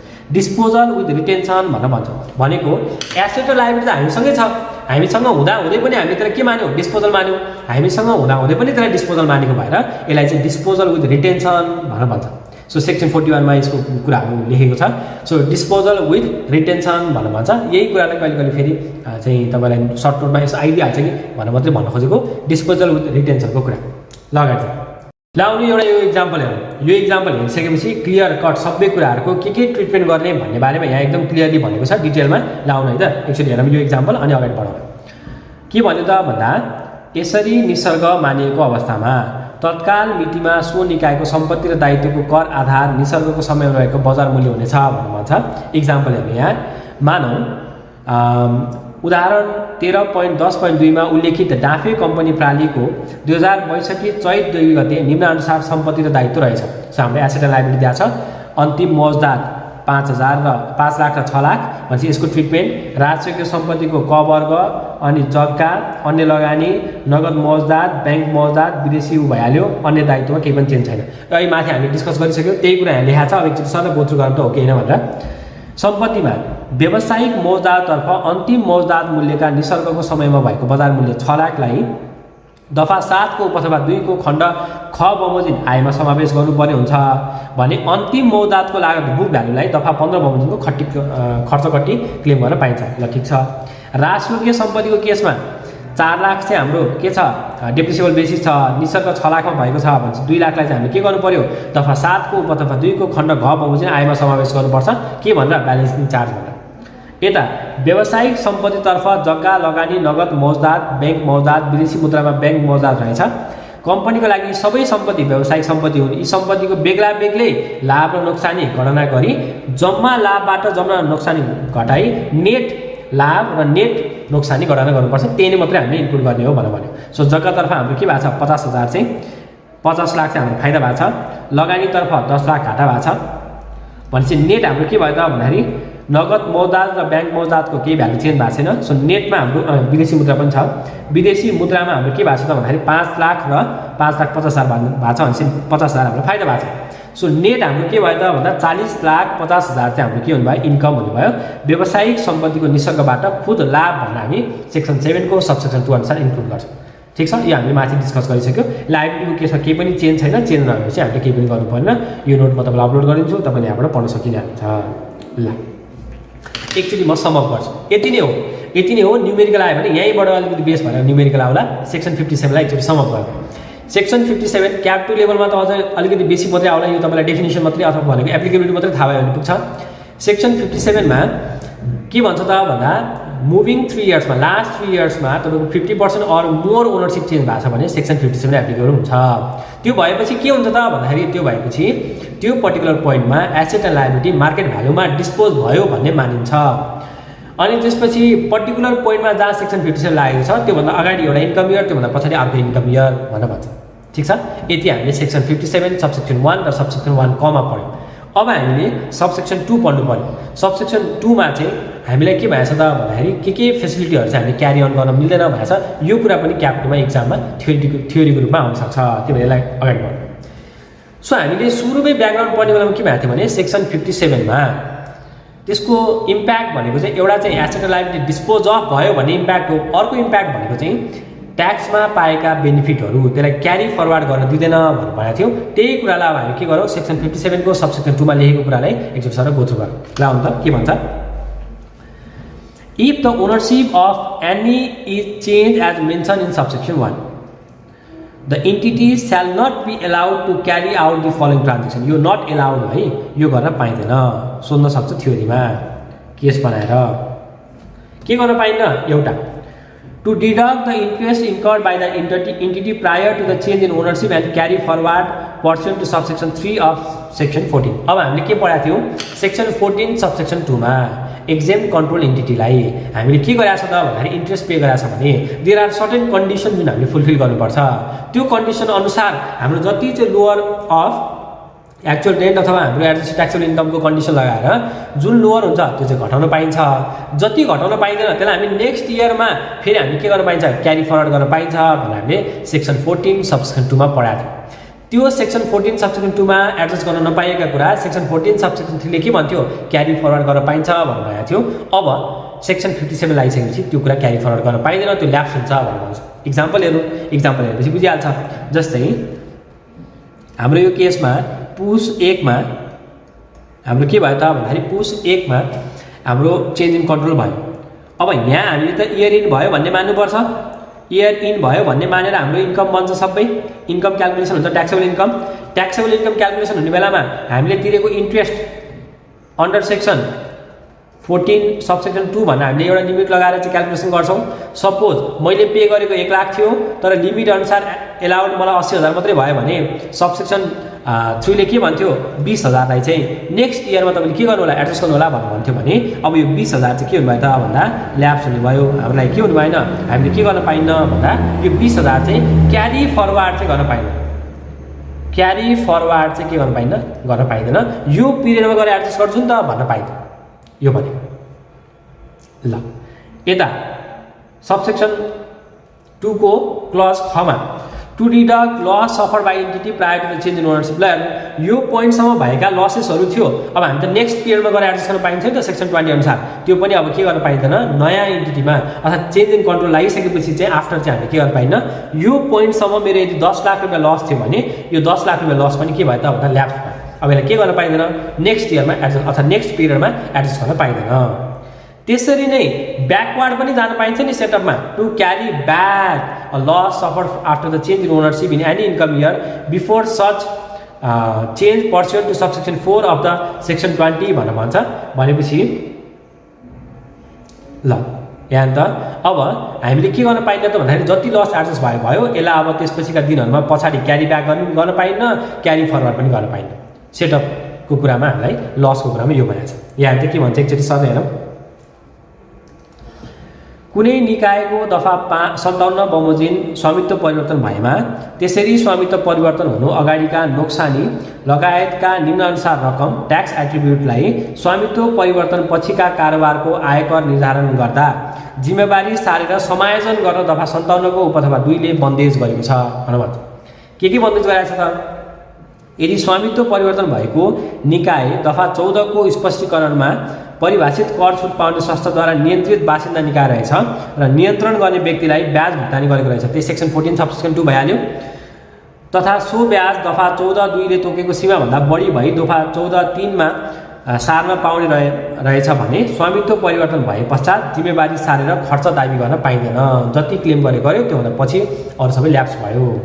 यसरी नै स्वामित्व परिवर्तन हुनु अघि सो निकायलाई भएको नोक्सानी स्वामित्व परिवर्तन भए पश्चात दफा 20 बमोजिम जिम्मेवारी सारेर कट्टी गर्न पाइँदैन। यदि स्वामित्व परिवर्तन भएको कारणले करयोग्य आय गणना गर्दा नोक्सानी भएमा त्यस्तो नोक्सानी पनि स्वामित्व परिवर्तन पश्चात करयोग्य आय गणना गर्दा घटाउन पाइँदैन। त्यो पनि हामी के गर्न पाइँदैन, एडजस्ट गर्न पाइँदैन भनेर भन्छ। अर्को, स्वामित्व परिवर्तन भए पश्चात भएको नोक्सानीलाई दफा 20 को उपदफा 4 बमोजिम विगतका वर्षमा जिम्मेवारी साथ क्यारी ब्याक पनि गर्न पाइँदैन भनेर भयो। ठिक छ, बुझ्नुभयो?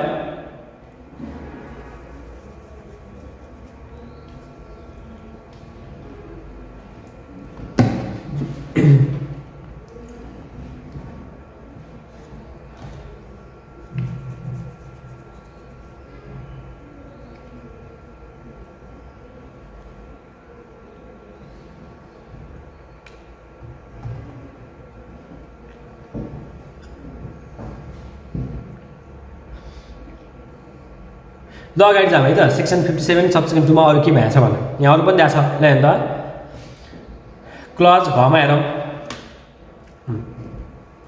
To make adjustment pursuant to subsection 4 of section 24 if it has been calculated for any amount or expense pursuant to subsection 4 of section 24 prior to the change in ownership and correction has been made on that amount or expense pursuant to subsection 4 of section 24 after that change in ownership भनेको छ। Section 24 subsection 4 अनुसारको benefit पनि पाइँदैन भनेको छ। पहिला section 24 subsection 4 भनेर revise गर्नु पर्यो, त्यसपछि बल्ल यो कुरा बुझिहालिन्छ। यसमा हेर्नु त, हामीले के गर्ने गरेको थियो भने यो एक्सचेन्जको फरेन एक्सचेन्जको केस हो। ल हेर्नु त, हामीले इक्जाम्पल पढौँ। पहिला सेक्सन 24 सबसेक्सन 4 अनुसार के हुन्थ्यो भन्ने बुझौँ, त्यसपछि त भइहाल्यो। ल मानौँ गङ्गा म्यान पावर सर्भिसेस प्रालीले 64/65 मा ओभरसिज इन्टरनेसनल इन्कर्पोरेसनलाई कमिसन बापत $10,000 दिनुपर्ने आधारमा खर्च कट्टी दाबी गरेको रहेछ। उक्त रकममा 5% हुन आउने कर कट्टी गरेपछि $9,500 कारोबारको समयमा कायम विनिमय दर 75 प्रति अमेरिकी डलर हुन आउने 7,12,500 लाई भुक्तानी दिन बाँकी दायित्वको रूपमा लेखाङ्कन भएको रहेछ। लायबिलिटी भने हामीले के गर्यो, 7,12,500 भन्ने चाहिँ हामीले रेकर्ड गरेर राख्यौँ। उक्त प्रालीले ओभरसिज इन्टरनेसनल इन्कर्पोरेसनलाई मिति 64/12/3 मा $9,500 भुक्तानी गरेको डलर भुक्तानी गर्दाखेरि एक्सचेन्ज रेट फ्लक्चुएट भएर कति तिर्नु पर्यो, हामीले 72 रुपियाँ मात्रै तिर्यो भनेपछि हाम्रो 6,84,000 मात्रै तिर्यो। 28,500 त हामीलाई फाइदा भएछ। यो फाइदा हामीले के गर्थ्यो, आयमा थप गर्नु पर्थ्यो। सो आयमा थप गर्नुपर्ने कुरालाई चाहिँ अब हेर्नु त, यो सेक्सन चेन्ज इन कन्ट्रोल भइसकेपछि अब के भयो त भन्दा, चेन्ज इन कन्ट्रोल भन्दा अगाडि तपाईँले के कुरा रेकर्ड गर्नुभएको थियो, यहाँ 7,12,500 यतापट्टि तपाईँले चेन्ज इन कन्ट्रोल भइसकेपछि पे गर्नुभयो 6,84,000 भने यो केसमा अब जुन डिफ्रेन्स आयो नि 28,500 को, यसमा चाहिँ एडजस्ट गर्नु पर्दैन भनेको, यो पिरियडमा एडजस्ट गर्नु पर्दैन। सेक्सन 24(4) ले चाहिँ एडजस्ट गर्नु पाइन्छ भनेर भन्थ्यो, पछि गएर एडजस्ट गर्नु होला भनेर भन्थ्यो भने दफा 57 लगाइसकेपछि चेन्ज इन कन्ट्रोल भन्दा अगाडिका सेक्सन 24 सबसेक्सन 4 का केही कुराहरू छन् भने अब चाहिँ हामीले के गर्नु पाइन्न, एडजस्ट गर्न पाइन्न भनेर भन्यो। अर्को इक्जाम्पल हेरौँ। मानव माथि उदाहरणमा $9,500 लाई तिर्ने बेलामा 76 भएको रहेछ भने 7,12,000 त पहिला हामीले खर्च भनेर क्लेम गरिसक्यो, तिर्ने बेलामा 7,22,000 तिर्यो, 9,500 त खर्च भनेर क्लेम गर्न पाइन्थ्यो नि त। तर यो कुरा यदि तपाईँले सेक्सन 57 लाग्यो, यहाँ तपाईँले तिर्नुभयो 7,12,500 खर्च क्लेम गर्नुभयो, यहाँ गएर तपाईँले 722,000 तिर्नुभयो भने 9,500 लाई तपाईँले के गर्न पाउनुहुन्न, एक्सपेन्स भनेर क्लेम गर्न पाउनुहुन्न भनेर भनेको के। ओके, अगाडि बढौँ।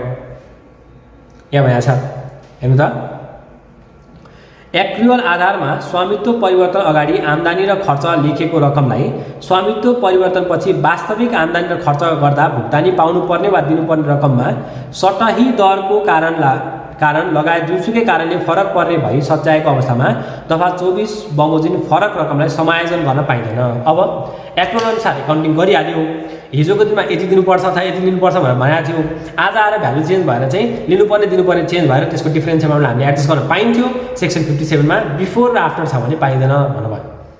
ठिक छ, बुझ्नु भयो होला भने मैले एजुम गरेँ। ल अगाडि बढौँ। अर्को पनि छ नपाइने, अर्को चाहिँ रिभर्सल अफ एमाउन्ट भन्ने कुरा गर्छ नि हामी, रिभर्सल अफ एमाउन्टको पनि कुरा गरेको छ यहाँ त सेक्सन 25 मा।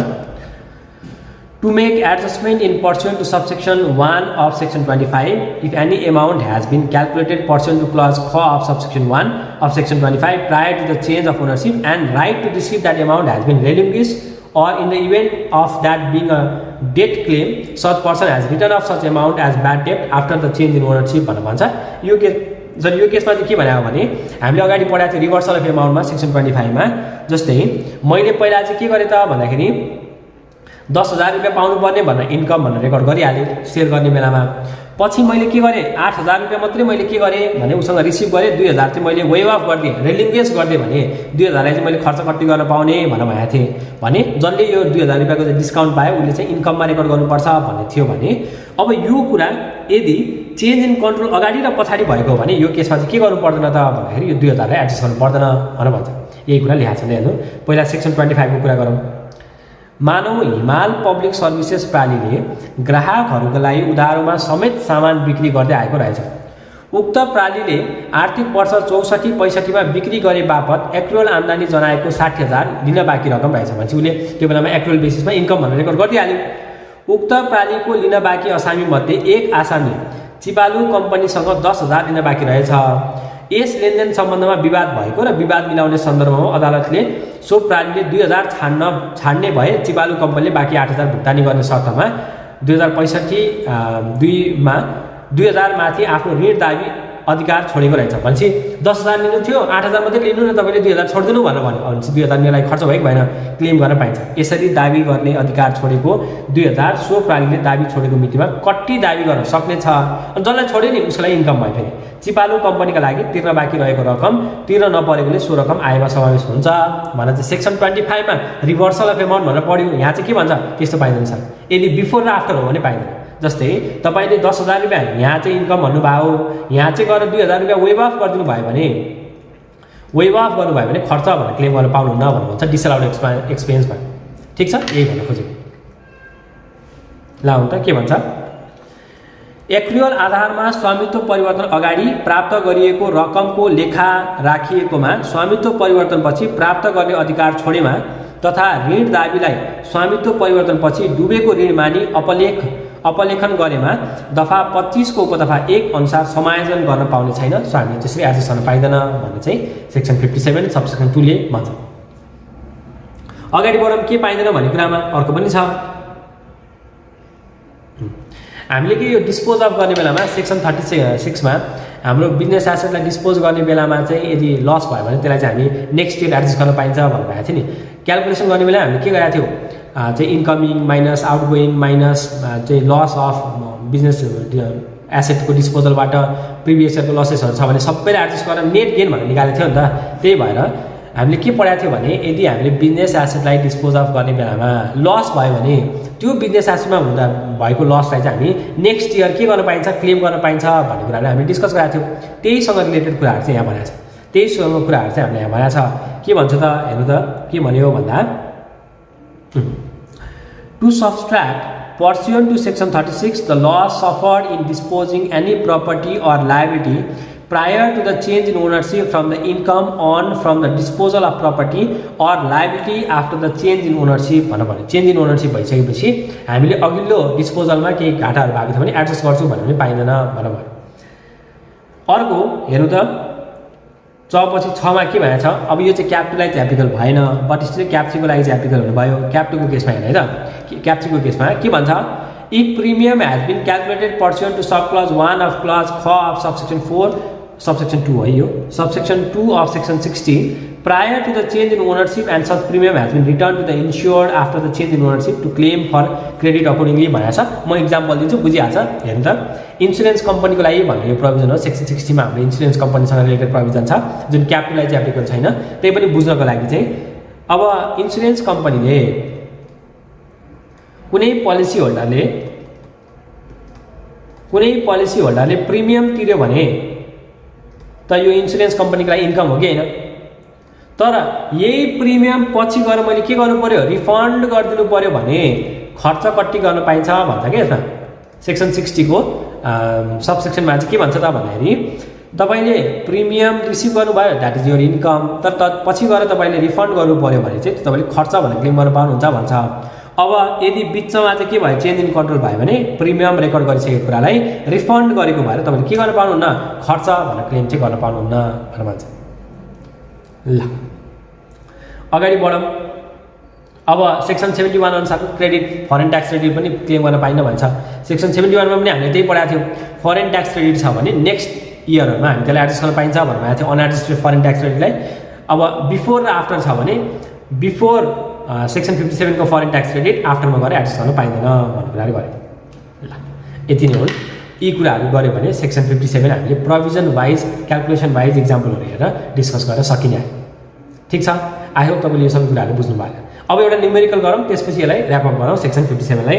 ल अन्त एउटा पास्ट इयर क्वेशन यो स्वस्तिक प्राइभेट लिमिटेड भन्ने भयो। ल यो क्वेशन गरौँ है त। 2018 मा क्याप 3 मा आएको क्वेशन हो। यति गरेपछि हामीले क्ल्यारिटी आइहाल्छ।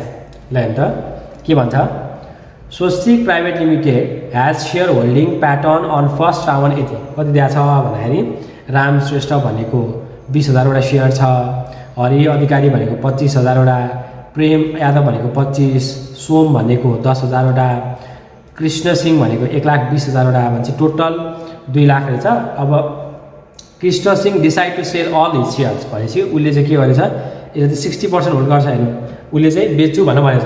ठीक छ, दफा सन्ताउन्न लाग्ने भए बेच्यो भने accordingly he made the application to the board of directors for approval of the share for his sale of his share. Board approved the sale of share owned by Krishna Singh to Sam Rawal at the rate of 150 on first push. First पुसमा चाहिँ अब बेच्दिन्छु भनेर भनेछ। ठीक छ, बेच्छु भनेर भनिसकेपछि अब हामी के मान्छौँ, फर्स्ट पुस भन्दा अगाडि एउटा इन्कम इयर, फर्स्ट पुस भन्दा पछाडि अर्को इन्कम इयर, अनि फर्स्ट पुसमा all asset and liability dispose of at market value. Below is the transaction detail of transaction of Swastik private limited for the income year भएछ। अप टु फर्स्ट पुससम्म sales दिएको छ, cost of goods sold दिएको छ, employee cost दिएको छ, interest expense भएछ। First पुसदेखि 32 असारसम्म sales दिएको छ, कस्ट अफ गुड्स सोल्ड दिएको छ, इम्प्लोइमेन्ट कस्ट दिएको छ, इन्ट्रेस्ट एक्सपेन्स दिएको छ। Total carried forward accumulated loss of last 3 years कति छ त भन्दाखेरि 15 लाख छ। क्यारी फरवर्ड लस हाम्रो लागि 15 लाख रहेछ। अनि के भएछ, इन्कम ट्याक्स रिटर्न अनुसार भन्नुभयो। ल ठीक छ, detail of asset and liability दिएको छ हामीलाई, अन्त स्टक डेटर क्रेडिटर दियो, बुक भ्यालु दिएको छ, बुक भ्यालु अन फर्स्ट पुस अन 32nd असारको भन्यो, बुक भ्यालु अन 30। यो अब हामीलाई पछिको बुक भ्यालु अहिले चाहिँदैन, हामीलाई के को मात्रै बुक भ्यालु चाहिन्छ, बुक भ्यालु र मार्केट भ्यालु जुन दिन दफा सन्ताउन्न लागु भयो त्यो दिनको चाहिन्छ। सो स्टक हाम्रो 5 लाख र 4 लाख छ, यहाँ हाम्रो 1 लाख लस भएछ। डेटर 15 लाखदेखि 10 लाख छ, डेटर 15 लाखदेखि 10 लाख हुनु थियो, यहाँ पनि हाम्रो लस भएछ। क्रेडिटरमा हाम्रो भ्यालु चेन्ज छैन, सो यसमा केही पनि भएन। Compute the tax liability for Swastik private limited भन्नुभएको छ। सो यसमा हेर्ने हो भने एसेटको डिस्पोजलमा भएको गेनहरू निकालौँ है त, सबैभन्दा गेन र लस। सोल्युसनमा एमा क्याल्कुलेसन अफ प्रोभिजन त लेख्नु परि नै हाल्छ, मैले सिधै आन्सर मात्रै कोही न्युमेरिकल पार्ट मात्रै हेरेँ। Calculation of net gain or loss on disposal of asset and liability on first push हैन, फर्स्ट पुसमा डीम डिस्पोजल भनौँ आज the particulars book value market value अनि गेन अथवा लस भइहाल्यो। पर्टिकुलर छ भने के छ हामीसँग, स्टक डेटर र अर्को क्रेडिटर हैन त। ओके, क्रेडिटर स्टक छ हाम्रो बुक भ्यालु कति 5 लाख र 4 लाख, यो छ 5 लाख, यो छ 4 लाख, कति आयो, लस आयो 1 लाख। डेटर हाम्रो 15 लाख, यो आयो 10 लाख, लस कति 5 लाख। क्रेडिटर हाम्रो कति 10 लाख, 10 लाख हैन र 10 लाख, 10 लाख, यसमा केही पनि गेन लस छैन। भनेपछि यो स्टकमा भएको गेन लस हामी के गर्छौँ, फर्स्ट पुससम्मकोमा 5 लाख रुपियाँ डिस्पोजल 4 लाख रुपियाँ डिस्पोजल भन्ने इन्कममा लेख्ने, 5 लाख रुपियाँ सिओजिएसमा इन्क्लुड गर्ने। डेटरको केसमा हामीलाई घाटा भयो 5 लाख रुपियाँ घाटा भएपछि हामी के गर्ने, हामीले चाहिँ बिजनेस इन्कमबाट एडजस्ट गर्ने। अनि क्रेडिटरको केसमा केही पनि छैन भनेपछि अब हामी के गरौँ, क्याल्कुलेसन अफ बीमा क्याल्कुलेसन अफ ट्याक्सेबल इन्कम अनि भन्यो। ट्याक्सेबल इन्कम निकाल्ने बेला दुईटा पिरियड हुनुभयो। हेर्नु अब ट्याक्सेबल इन्कमको लागि दुईटा पिरियड हुनुभयो, अलिक सानो बनाऊ हैन। ट्याक्सेबल इन्कमको लागि हामीसँग बिफोर पुस 1 आफ्टर पुस 1 दुईटा हुनु भयो।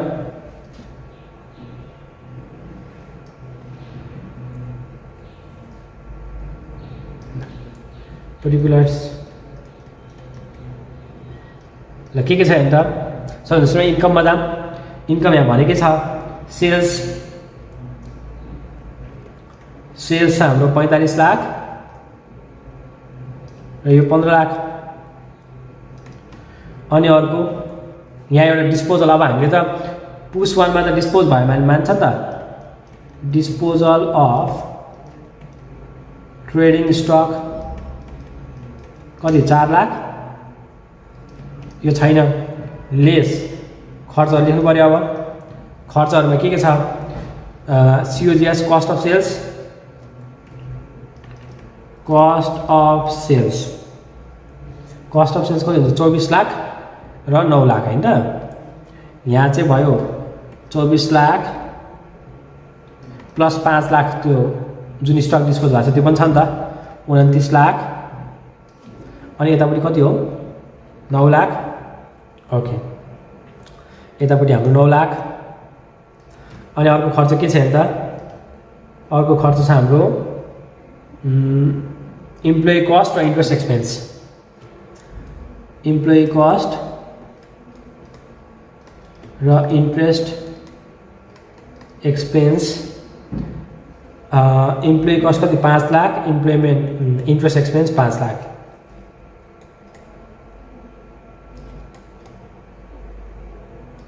यतापट्टि त 20 लाख र 5 लाख।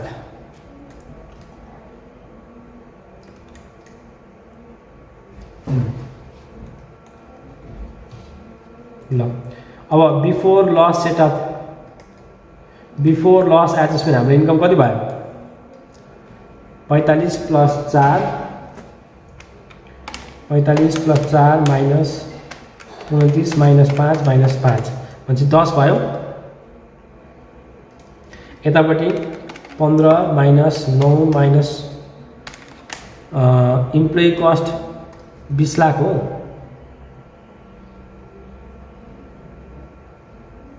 सेल्स अलिक बढी रहेछ नि त।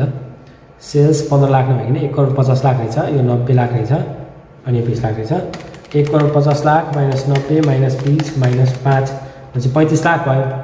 अब यसमा लस क्यारी फरवर्ड लस छ 15 लाख छ, 15 लाख एडजस्ट हुँदैन, 10 लाख मात्रै एडजस्ट भयो। सो यसको ट्याक्सेबल इन्कम निल, यसको मात्रै एडजस्ट गर्ने पाइन्न, बाँकीको 5 लाख यसमा एडजस्ट गर्न पाइन्न भनेपछि यसको ट्याक्सेबल इन्कम कति 35 लाखै भयो। सर अनि यो हाम्रो जुन लस आएको थियो डेटरमा कता आएको थियो भने यहाँ डेटरमा हामीले एउटा लस निकालेको थियो 5 लाखको लस। अब नर्मल्ली बिजनेस एसेटमा भएको लस बिजनेस एसेट नै भएको गेनसँग चाहिँ एडजस्ट गर्ने गरेको छ, त्यही पनि हामीसँग एडजस्ट गर्न पनि मिल्थेन। यहाँ इन्कम पनि छैन, इन्कम नभएको भएर हामीले एडजस्ट गरेन। अब 10 लाख टोटल ट्याक्सेबल इन्कम छ, त्यसमा पनि हाम्रो लस पहिलाको प्रिभियस इयर क्यारी फरवर्ड लस गरेपछि 10 लाख हुँदा एडजस्ट हुने भएन भनेपछि 5 लाख रुपियाँ त्यो लस पनि माथिको जुन हाम्रो यो डेटरमा हाम्रो डिस्पोज गर्ने बेला लस मानेको छ त्यो 5 लाख पनि के हुनु भयो ल्याप्स हुनुभयो, सकिनेहाल्यो। त्योभन्दा अगाडि क्यारी फरवर्ड हुन नयाँ पिरियडको लागि हामीले लस क्यारी फरवर्ड गर्छौँ भनेर चाहिँ हामी हेर्न सकिँदैन। ल यो चाहिँ 2018 को क्वेसन हो क्याप 3 को। आई होप तपाईँले बुझ्नुभयो होला। ट्याक्स रेट 25% लाएर गर्दै भइहाल्यो। अरू केही छ प्राइभेट लिमिटेड भने होइन, प्राइभेट लिमिटेड 25% ट्याक्स लाएर हामीले क्यालकुलेसन गर्दै भइहाल्यो। यति नै भयो। आई होप तपाईँले दफा 57 बुझ्नुभयो होला। इक्जाम पोइन्ट अफ भ्यूबाट एप्लिकेबिलिटी, त्यसको इम्प्याक्ट र दफा 57 लगाइसकेपछि हामीले के गर्न पाइँदैन भन्ने कुरालाई चाहिँ क्ल्यारिटीका साथ बुझ्नु होला। न्युमेरिकल आउने चान्सेस क्याप 2 लेभलमा अलिक कम नै छ।